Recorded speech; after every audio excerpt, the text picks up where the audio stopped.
Bueno, pues como dijo Víctor, el día de hoy tengo el privilegio de comenzar esta nueva serie en la Carta de Santiago. El título de la serie es El Evangelio en Acción. Y en el libro de Santiago, él nos dice que no es suficiente contar con una buena doctrina.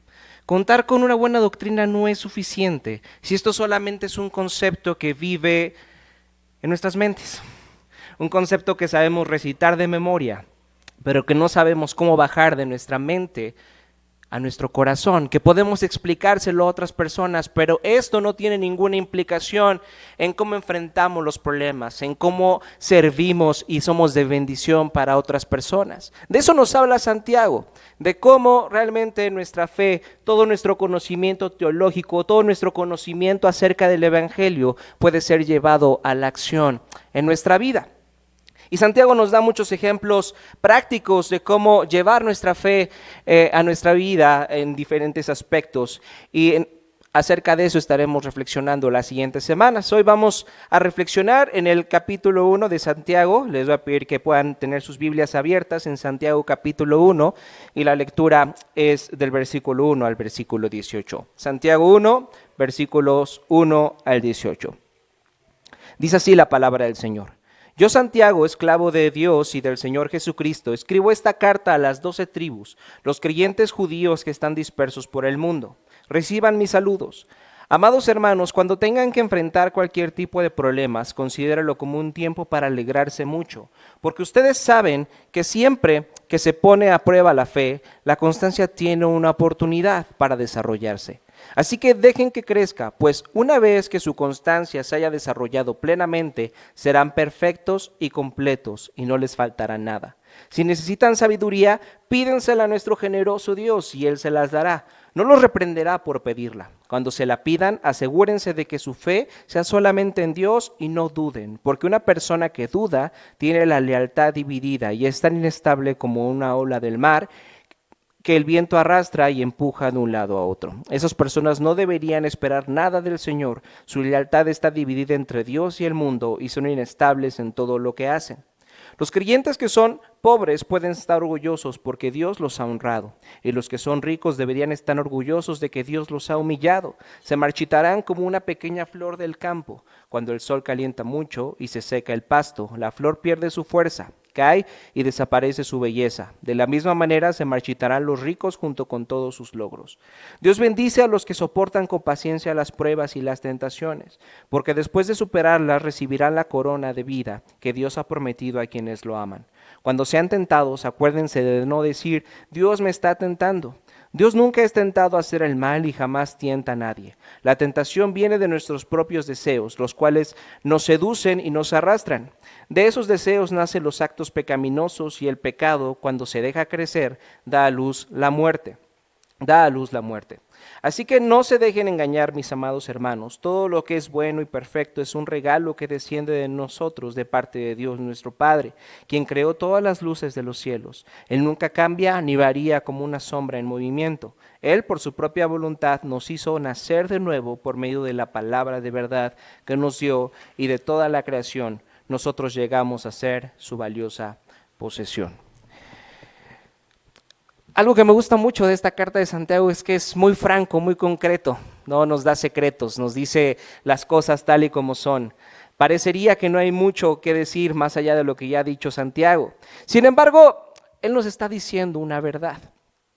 Seas un cristiano o no seas un cristiano, los problemas van a venir. Y al menos las personas tienen dos formas de reaccionar a los problemas. Algunos, cuando un problema llega a su vida, ¿qué hacen? Buscan a Dios, ¿no es así? Pero la mayoría de las personas buscan a Dios ¿para qué? Para que les quite esos problemas o para que les dé lo que ellos quieren. Y realmente no buscan a Dios por quién es Él, sino por los beneficios que pueden obtener de Él. Otras personas se enojan por tener estos problemas, pero esto lo he visto no solamente en los creyentes, también lo he visto en aquellas personas que se dicen a sí mismos ateos. Esto me parece muy curioso porque un ateo no cree en la existencia de un ser divino y entonces su confianza en esta vida está puesta en un mundo que surge del caos, que surge del azar, pero no puede ver el sufrimiento, no puede ver los problemas como parte de este azar. como parte de este caos. Y entonces, ¿qué hace? Prefiere echarle la culpa a alguien. Prefiere enojarse con Dios. Por otro lado, los creyentes que se enojan con Dios es porque en su cosmovisión de la vida entienden que Dios es soberano, pero no entienden cómo Dios puede estar utilizando los diferentes problemas que traiga a nuestra vida con un propósito. Y entonces, como buscan a Dios para obtener algún beneficio, cuando los problemas llegan, entonces esta fe deja de ser funcional, deja de ser algo que sea útil para mí. Y entonces, ¿qué? Entonces dejo de ir a la iglesia, entonces dejo de leer mi Biblia, entonces dejo de desear tener comunidad con otras personas. Sin embargo, Santiago nos dice en las primeras líneas de su carta que los problemas van a llegar, que son inevitables, que nos van a pasar aunque seas un cristiano. Esto debes de saberlo. Y en medio de eso, ¿cómo el evangelio puede dejar de ser un simple concepto que vive en nuestra mente? En medio de los problemas que van a venir a nuestra vida, ¿cómo el evangelio puede ser algo que nos anime y nos lleve al gozo y a la alegría? En eso estaremos reflexionando el día de hoy, y el título del sermón es La fe en medio de los problemas, y vamos a meditar en los siguientes 3 puntos. Punto número 1, la alegría en los problemas. Punto número 2, la lucha en los problemas. Y punto número 3, la razón de los problemas. La alegría en los problemas, la lucha en los problemas, la razón de los problemas. Punto número 1, la alegría en los problemas. Entonces, vean lo que dice el versículo 2 de Santiago capítulo 1. Dice: amados hermanos, cuando tengan que enfrentar cualquier tipo de problemas, considérenlo como un tiempo para alegrarse mucho. ¿Qué piensan de esta forma con la que empieza Santiago su carta? Es un poco extraña, ¿no lo creen? Imagínense que ustedes van al médico, reciben un diagnóstico desalentador y entonces abren su Biblia para encontrar esperanza y consuelo en ese momento, y se encuentran con Santiago capítulo 1, versículo 2. Alégrense mucho de ese cáncer, alégrense mucho de esa enfermedad, alégrense mucho de ese despido en el trabajo. ¿Qué está haciendo aquí Santiago? ¿Se está burlando de nosotros? ¿Acaso Santiago es insensible ante nuestros problemas, ante lo que enfrentamos? ¿No es empático con nosotros? Imagínense que ustedes están en medio de un problema y van a buscar un consuelo en alguien, y esa persona les dice: alégrense mucho. ¿Qué pensarían de esa persona? Y eso es lo que está haciendo aquí Santiago. ¿Se está burlando acaso Santiago de nosotros? Pareciera que él es cruel y que no logra dimensionar los problemas que vivimos. Sin embargo, tenemos que entender que Santiago vivió el sufrimiento y el dolor. En el libro de Hechos se nos dice que Santiago era considerado un líder importante de la iglesia en Jerusalén.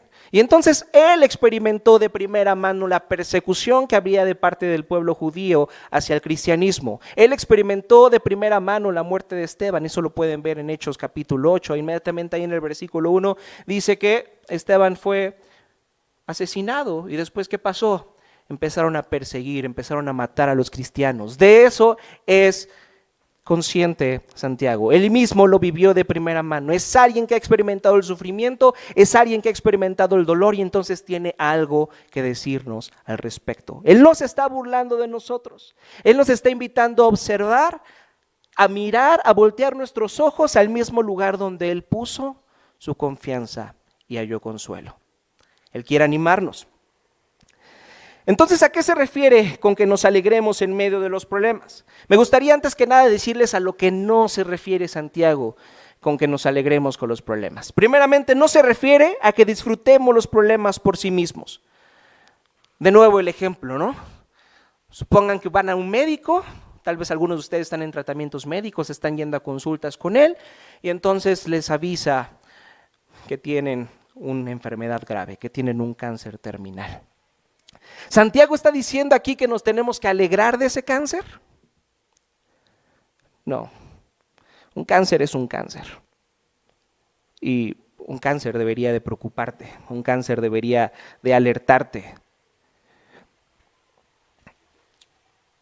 Desde luego que no nos está pidiendo que nos alegremos del cáncer. Pedir eso sería algo superficial, sería algo insensible. Las cosas malas que pasan en nuestra vida son eso, son cosas malas. Y Él no nos está invitando a que romanticemos los problemas. Él no nos está invitando a que digamos, qué bueno que llegó este problema a mi vida. Eso va a ser para que pueda Dios darse cuenta que mi fe es genuina. No nos está diciendo eso.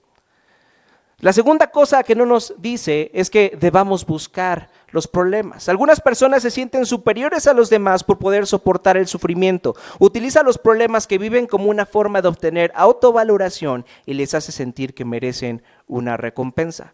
¿Han conocido este tipo de personas que les gusta sentirse las víctimas, que les gusta hacerse las víctimas en frente de las demás, para que las demás personas ¿qué?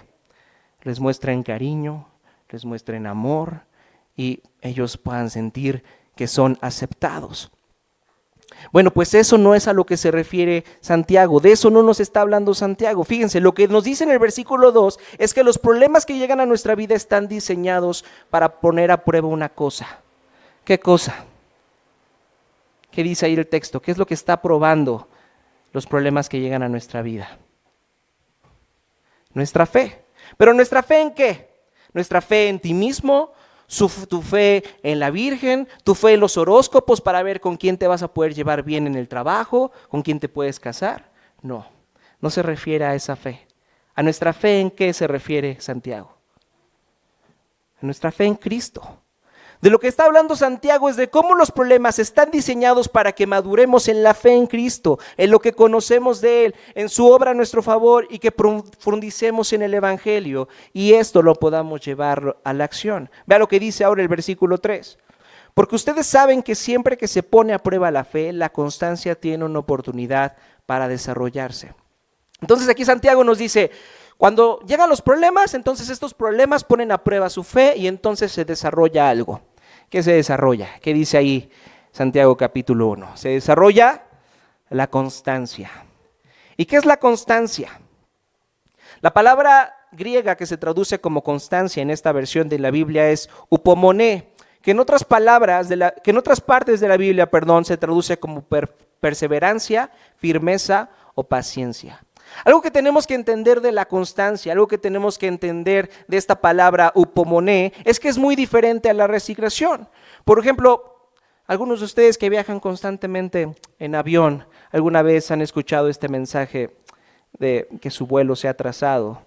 Y entonces la operadora les dice, agradezco su paciencia. Este tipo de paciencia, de este tipo de constancia no es de la que está hablando Santiago, porque si tú recibes ese mensaje, realmente no tienes otra alternativa más que esperar. Entonces, la resignación es una actitud pasiva donde lo único que te queda es esperar, porque no puedes hacer nada al respecto. Sin embargo, la perseverancia o la constancia a la que se refiere aquí Santiago es activa. Esto es una palabra que más bien se utilizaría en un frente de batalla, cuando un general le dice a sus soldados, permanezcan en posición, permanezcan firmes. Significa mantenerse firme, venga lo que venga, aunque sean situaciones adversas. La resignación resulta en derrota, sin embargo, la constancia resulta en triunfo. Y Santiago nos dice que los problemas que vienen a la vida de los cristianos desarrollan nuestra constancia, desarrollan nuestra paciencia, desarrollan nuestra firmeza. Fíjense las palabras que se utilizan en el versículo 4. Así que dejen que crezca, pues una vez que su constancia se haya desarrollado, serán plenamente, se haya desarrollado plenamente, serán perfectos y completos y no les faltará nada. Entonces aquí Santiago nos está diciendo que el propósito para el que vamos a enfrentar las pruebas, si tenemos nuestra fe en Cristo, es para que lleguemos a hacer algo hermoso, algo que está acabado, algo que está completo, alguien que no le falta nada. Fíjense, para los que no son cristianos, los problemas que llegan a la vida son simplemente un fastidio, son simplemente algo que tienen que lidiar en esta vida, es algo que simplemente echa a perder sus planes, que simplemente echa a perder sus sueños. Pero si tú eres un cristiano, tienes que entender que los problemas que llegan a tu vida son diseñados por Dios. ¿Qué es lo que estás diciendo, Rodrigo? ¿Que el Señor está trayendo problemas a mi vida? Sí, eso es lo que estoy diciendo. Que el Señor permite que ciertas cosas te sucedan. ¿Para que qué? Para que tu fe sea probada y entonces desarrolles esta constancia. ¿En qué? ¿En ti mismo? ¿En tu fe? ¿En tu teología? ¿En cómo te perciben las demás personas? No. Que tu constancia se desarrolle en Cristo. Fíjense, la palabra que se traduce como prueba es un término que usaban los plateros cuando probaban la plata. ¿Cómo probaban la plata? ¿Cómo purificaban este metal precioso? Lo ponían en un recipiente, lo calentaban al fuego y a determinada temperatura, entonces, ¿qué? Las impurezas de la plata empezaban a salir a la superficie. Entonces el platero quitaba todas estas impurezas y volvía a hacer este procedimiento una y otra vez. Entonces, ¿cómo se daba cuenta el platero que su plata ya estaba completamente purificada, que ya estaba completamente limpia? Pues al asomarse al recipiente y darse cuenta y ver su propio reflejo, estaba completamente cristalino. En ese momento el platero se daba cuenta de que la plata estaba lista, porque veía su propio reflejo. Los cristianos entendemos que los problemas que experimentamos no son obra de la casualidad, sino que Dios permite que los experimentemos para purificarnos, hasta que Él pueda mirarnos y ver en nosotros, ¿qué? Su propio reflejo. Dios nos está santificando por medio de los problemas. Fíjense lo que dice el pastor Jeff Vanderstelt. Dice, la santificación solo es una palabra grande que se refiere a comenzar a ser cada vez más como Jesús a través de la fe en Jesús. La santificación es pasar de la incredulidad con respecto a Jesús a la creencia en Él en las actividades cotidianas de la vida. Dios permite que pasemos por pruebas para que podamos conocerlo más, para que comprendamos más la obra de Jesús en nuestra vida y poder considerarla en cualquier suceso que nos pase, aún en las cosas más pequeñas, aún en las cosas más insignificantes, que sepas que Dios está ahí y entonces vas a poder parecerte más a Él. Muchas veces no pensamos en eso. Muchas veces preferimos que se nos diga, sigue a Jesús y Él hará todo maravilloso. Él se llevará todo tu dolor y te dará salud y prosperidad. Muchas personas que se denominan a sí mismos como cristianas prefieren escuchar este tipo de mensajes. Y desde luego que, ¿quién no quiere escuchar esto? ¿Quién no quiere escuchar que te va a ir bien, que tu dolor va a desaparecer, que tus problemas se van a esfumar, que Dios te va a bendecir y que Dios te va a amar? ¿Quién no quisiera escuchar eso? Pero de eso no es lo que habla la Biblia. Dios no está interesado en tu felicidad. Tenemos que entender eso, que Dios no está interesado en hacerte feliz. Dios está interesado en tu corazón. Dios está interesado en purificarlo, en limpiarlo a través de los problemas para que poco a poco pueda ir quitando las impurezas que hay en él y que al poner tu confianza en la obra de Jesús en tu lugar, poco a poco te puedas parecer más a él. Dios quiere hacernos santos, quiere que seamos un reflejo de Él. Y son las pruebas y los sufrimientos los que nos hacen más y más como Cristo.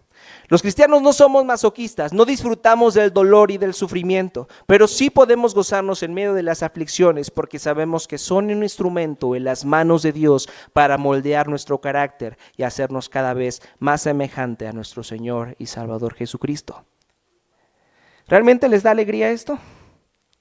¿Realmente les da alegría reflexionar y pensar que el Señor va a traer problemas a tu vida para hacerte más a la imagen de Jesús, para santificarte, para que aprendas en medio de esos problemas a poner tu confianza en Jesús y en lo que hizo por ti, no en ti, en tus capacidades y en lo que puedas hacer, sino en lo que Él hizo por ti? ¿Realmente te da alegría pensar en eso? Ahora, Santiago nos está diciendo en estos versículos que el camino para la constancia y la madurez no es un camino sencillo, es un camino en el cual enfrentaremos muchas luchas. Punto número 2, la lucha en los problemas. Santiago nos dice que hay dos tipos de luchas, las luchas externas, que son los problemas, y las luchas internas, que son ¿qué? Que son las tentaciones. Primeramente hablemos sobre las luchas externas, que son aquellas a las que Santiago se refiere en el versículo 2, es decir, son todas esas presiones que vienen desde afuera, como la enfermedad, como la crisis económica, como las pandemias, como el desempleo, como los problemas en el matrimonio. Hay algo importante acerca de estas luchas, que son inevitables, que no podemos controlarlas. Van a venir a nuestra vida y no podemos hacer nada al respecto. ¿Cuántos problemas, cuántos retos aún tendremos que enfrentar en lo que resta de este año 2022? ¿Cuántas circunstancias internacionales afectarán nuestra economía y los planes que teníamos pensado hacer? Fíjense cómo la pandemia nos ha enseñado mucho acerca de esto. ¿Quién se imaginaba hace 5 años que íbamos a estar viviendo lo que estamos viviendo desde hace 2 años? ¿Quién se imaginaba que sus planes serían rotos, serían deshechos por el COVID? ¿Quién se imaginaba perder un familiar por el COVID? Ni siquiera sabíamos que existía esa palabra hace 5 años. ¿Cuántos de ustedes sabían que su negocio iba a tener que cerrar a causa de la confinación? ¿Quién de ustedes sabía todo eso? Sin embargo, las cosas sucedieron y no pudimos hacer nada al respecto. Mañana es 19 de septiembre y se cumplen 5 años del último gran terremoto que sacudió a la Ciudad de México. Hace unos días venía en carretera escuchando un podcast al respecto y escuché varios testimonios ahí acerca de personas que salieron esa mañana del 19 de septiembre de su casa. Y entonces cuando regresaron después del desastre, se dieron cuenta que su casa se había derrumbado, que ya no tenían nada. Hay problemas que son externos y que es inevitable que los experimentemos, que es inevitable que podamos hacer algo al respecto. Pero hay 2 tipos de luchas, una externa y una interna. ¿Cuál es esa lucha interna? Fíjense lo que dice el versículo 12. Dios bendice a los que soportan con paciencia las pruebas y las ¿qué? Y las tentaciones.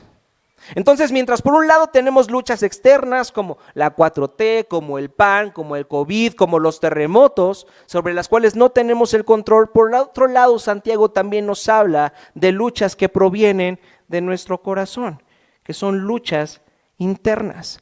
Fíjense lo que dice el versículo 13. Cuando sean tentados, acuérdense de no decir, Dios me está tentando. Dios nunca es tentado a hacer el mal y jamás tienta a nadie. La tentación viene de nuestros propios deseos, los cuales nos seducen y nos arrastran. Tenemos que entender que las tentaciones no vienen de parte de Dios, sino que vienen ¿de dónde? De nosotros mismos, de nuestros corazones, de lo que profundamente deseamos. ¿A qué se refiere Santiago con esto? ¿A qué se refiere con estas tentaciones que deseamos de una manera desordenada, de una manera fuera de proporción? Fíjense, normalmente pensamos que las tentaciones son desear algo que intrínsecamente es malo, algo que es malo por sí mismo. Pero tenemos que entender que las tentaciones pueden surgir de cosas que son buenas, que son intrínsecamente buenas, que son buenas por sí mismas, como tu carrera profesional, como tu pareja sentimental o incluso tus hijos. ¿Cómo estas cosas buenas pueden convertirse en tentaciones, en deseos pecaminosos, en deseos incontrolables? Por ejemplo, muchos jóvenes sueñan con el momento de poder encontrar la pareja ideal, encontrar a alguien que los ame. ¿Tener una pareja está mal? ¿Querer tener una pareja, una relación sentimental es algo que está mal? No. Pero ¿qué pasa si este deseo de tener esta pareja te controla? Si sobredeseas esta idea de tener una pareja.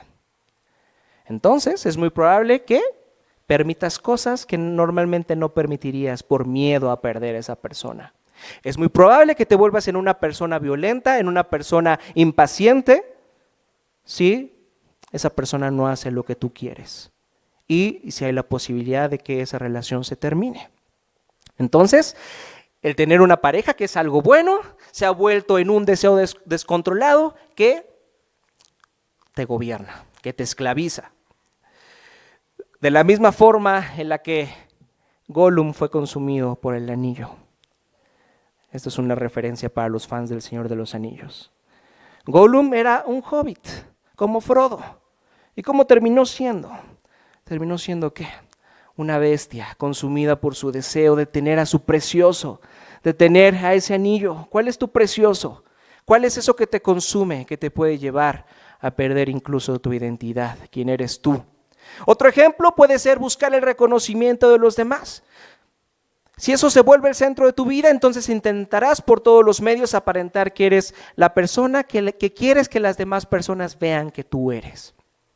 Eso te llevará a la mentira y te llevará a la manipulación. Y si no logras tener la aprobación de los demás, entonces eso te llevará a la depresión, te llevará al mal humor o te puede llevar incluso a la opresión, hacer que las personas te amen a fuerza. Esta es la forma en la que sobredesear cosas buenas nos pueden llevar al desastre, a que vivamos para un Dios falso, que incluso puede ser, y en muchos casos lo es, nosotros mismos. Nosotros mismos puede ser ese Dios falso en el que basemos nuestra vida, las decisiones que tomamos. ¿Quieres saber cuáles son esas tentaciones que tienes en tu vida? Pregúntate en qué es en lo que dedicas más tu tiempo. Pregúntate en qué es en lo que más gastas tu dinero. Pregúntate qué es aquello que piensas que si lo pierdes o que si no lo tienes, tu vida ya no tiene sentido.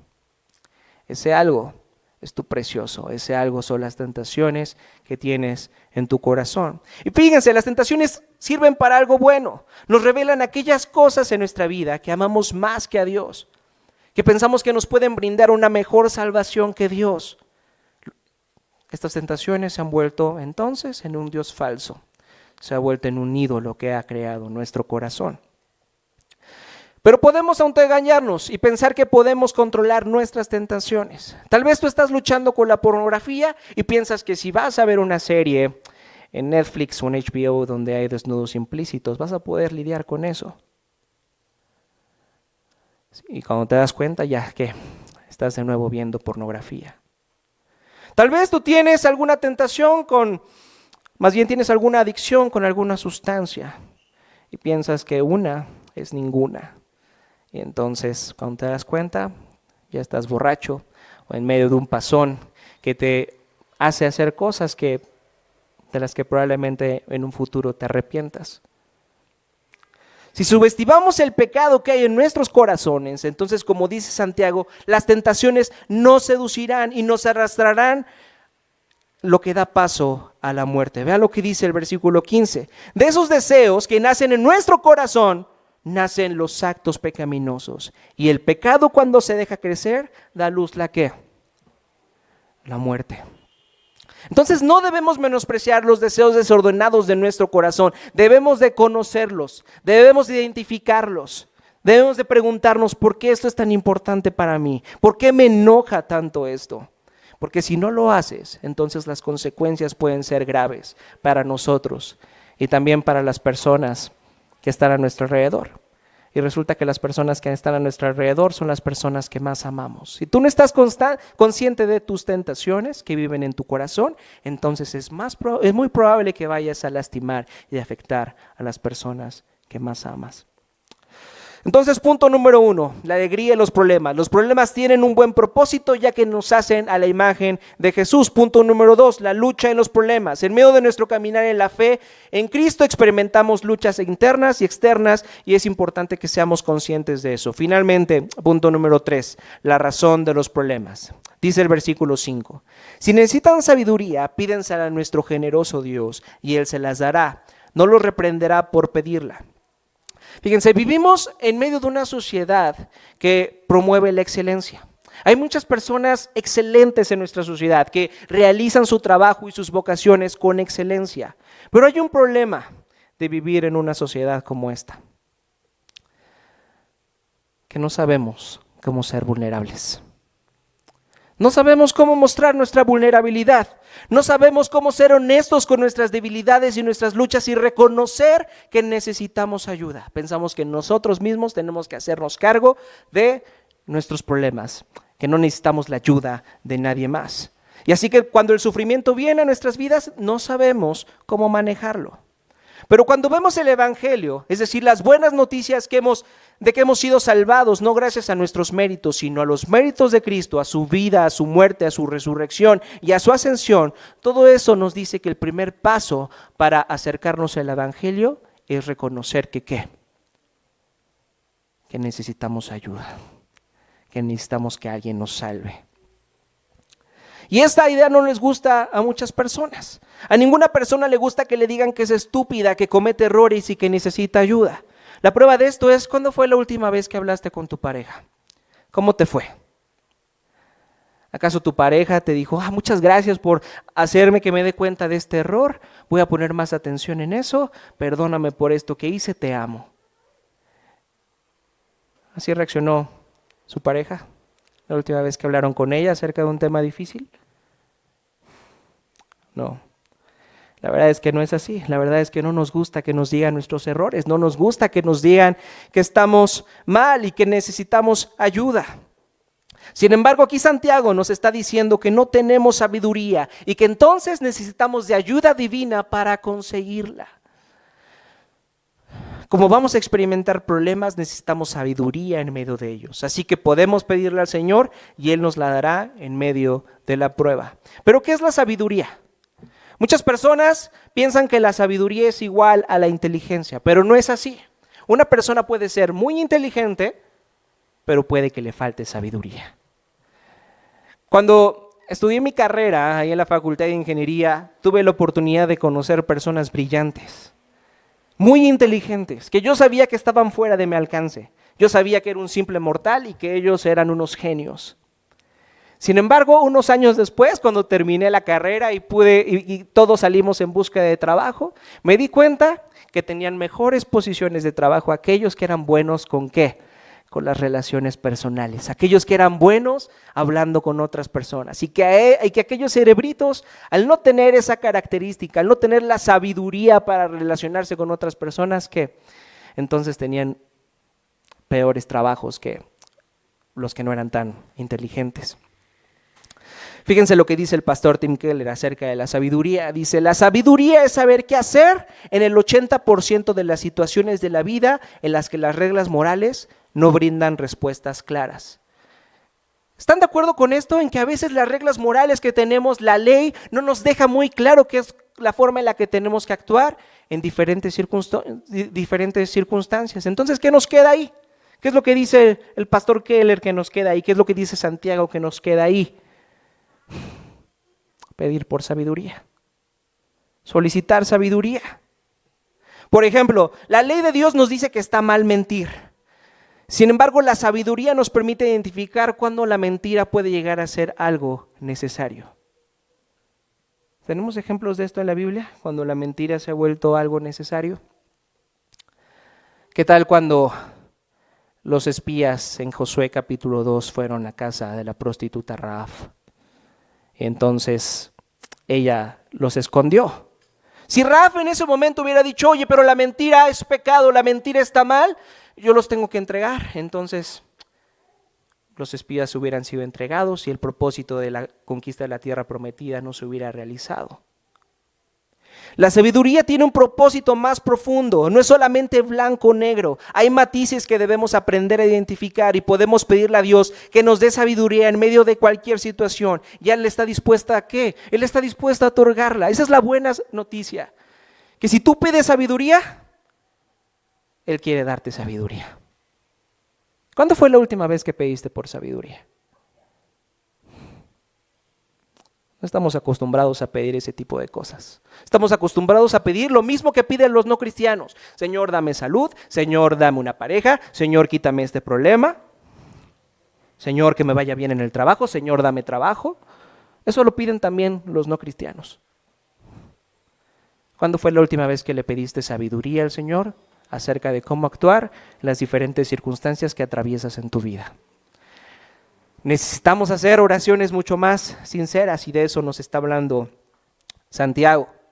Ahora dice el versículo 6, cuando se la pidan asegúrense de que su fe sea solamente en Dios y no duden, porque una persona que duda tiene la lealtad dividida y es tan inestable como una ola del mar que el viento arrastra y empuja de un lado a otro. Esas personas no deberían esperar nada del Señor, su lealtad está dividida entre Dios y el mundo y son inestables en todo lo que hacen.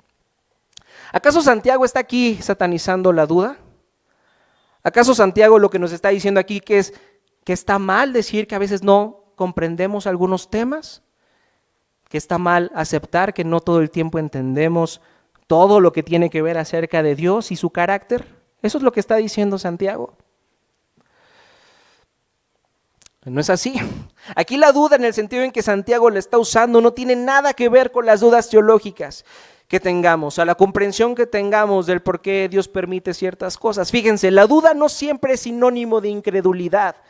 Puedes no entender por completo algunas cosas acerca del carácter de Dios, pero al mismo tiempo creer que Él tiene todo bajo control, incluso en medio de tus dudas.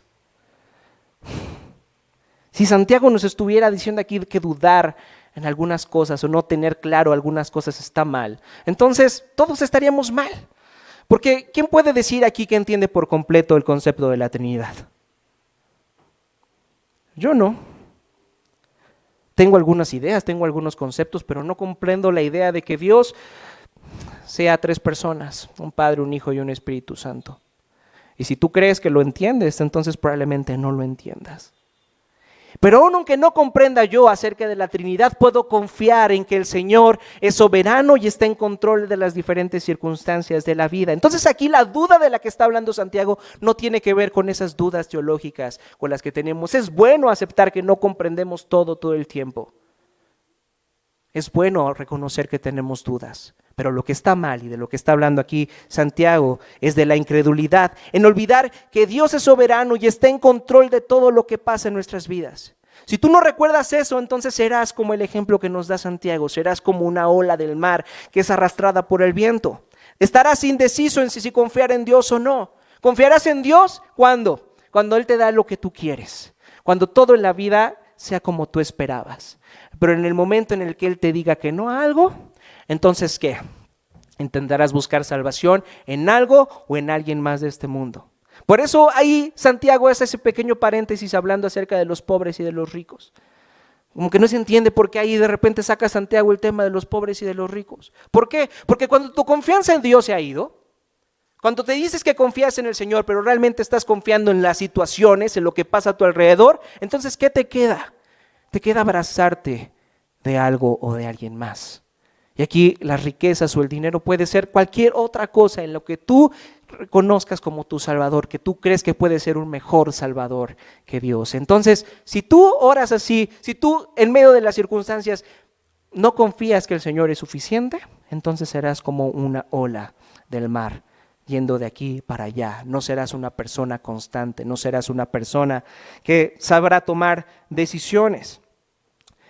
Y finalmente, fíjense lo que dice el versículo 12. Dios bendice a los que soportan con paciencia las pruebas y las tentaciones, porque después de superarlas, recibirán la corona de vida que Dios ha prometido a quienes lo aman. ¿Qué sientes al leer este versículo? ¿Estás listo para ir a recibir esta corona de la vida? ¿Ya te sientes preparado para ir a recibir esta corona de la vida? Ahí dice, ¿no?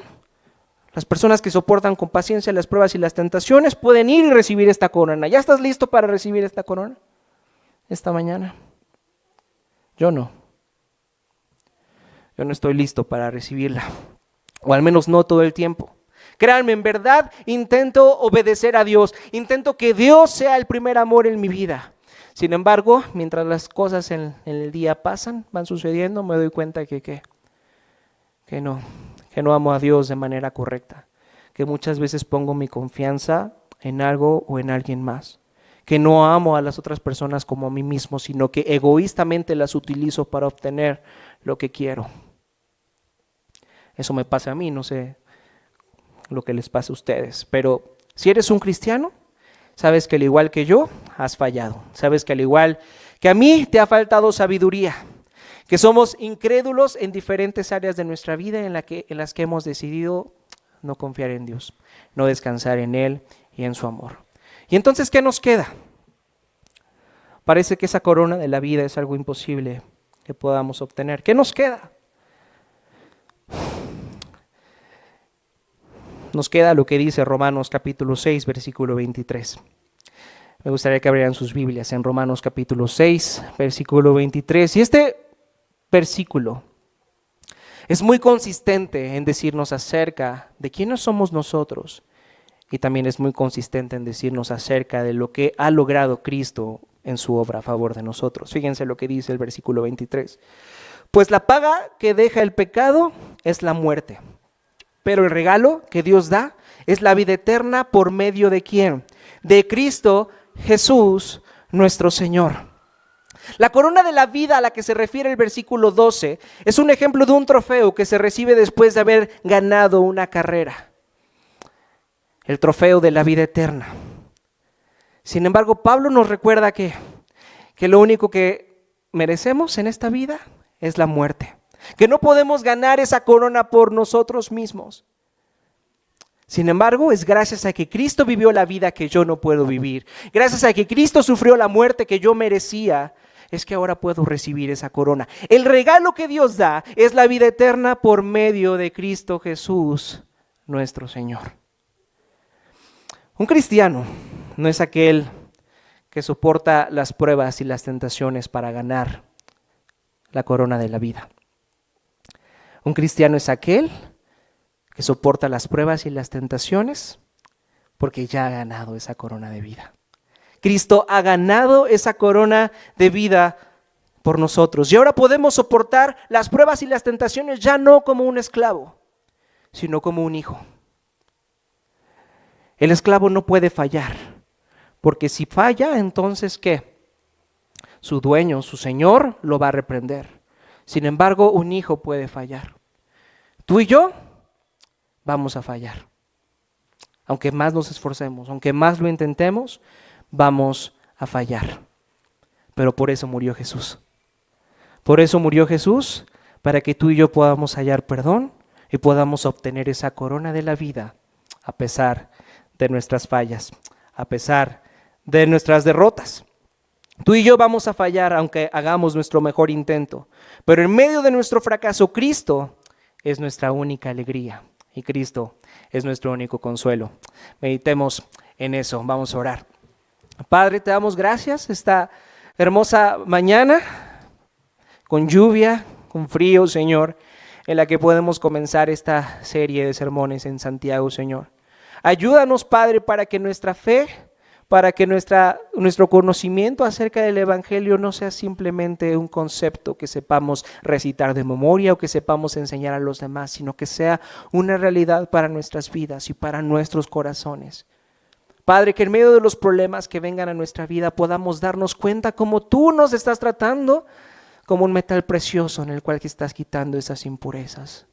Señor, gracias porque a través de la prueba, a través del dolor, a través del sufrimiento, tú nos estás haciendo a la imagen de Jesús. Y solamente podemos ser hechos a la imagen de Jesús cuando podemos conocer más a Jesús en medio de cualquier circunstancia. Señor, danos sabiduría, la necesitamos. Necesitamos sabiduría en medio de las circunstancias que vivimos para poder ver a Cristo en ellas y poder recordar que en medio de cualquier circunstancia, sea lo que sea, tú ya te has hecho cargo de nuestro mayor problema al enviar a tu único Hijo a la cruz, a morir por nuestros pecados, a morir por nuestra maldad. Padre, que solamente ahí hallemos nuestro consuelo en la vida y en la muerte. Te lo pedimos en el nombre precioso de tu Hijo Jesucristo. Amén.